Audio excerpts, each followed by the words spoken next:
की चौथी सबसे बड़ी वायुसेना इंडियन एयरफोर्स के हथियारों में ब्रह्मास्त्र शामिल होने जा रहा है।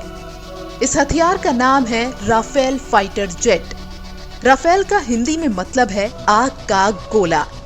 ये बिना सीमा पार किए दुश्मन देश के विमान को तबाह कर सकता है। लड़ाकू विमान राफेल मिलने के बाद भारतीय वायुसेना की ताकत में जबरदस्त इजाफा होगा। भारत को बुधवार को राफेल लड़ाकू विमान मिलने जा रहा है। फ्रांस से रवाना हुए 5 राफेल लड़ाकू विमान बुधवार को अंबाला एयरबेस पर पहुंचेंगे, जहां इसके स्वागत की तैयारियां पूरी कर ली गई हैं।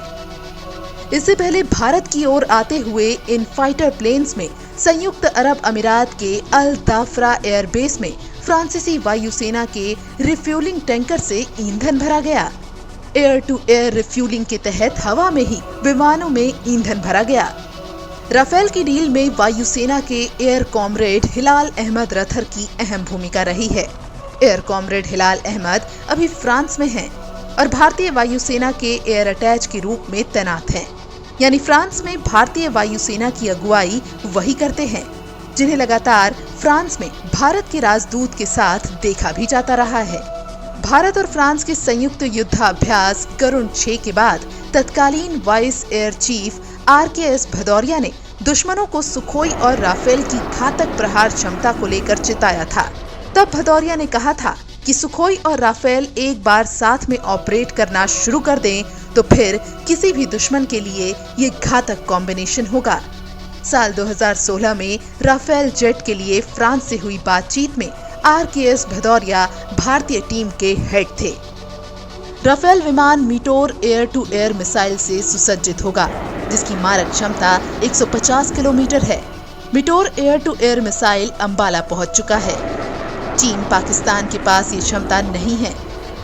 राफेल में जो दूसरा मिसाइल होगा वो है स्काल्प, जिसकी मारक क्षमता 600 किलोमीटर तक की है।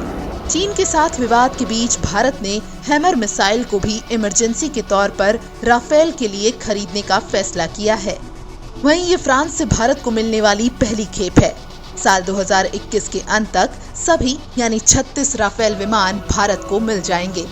भारतीय वायुसेना के 12 पायलट और इंजीनियरिंग क्रू मेंबरों को इस फाइटर जेट उड़ानों की ट्रेनिंग दी गई है।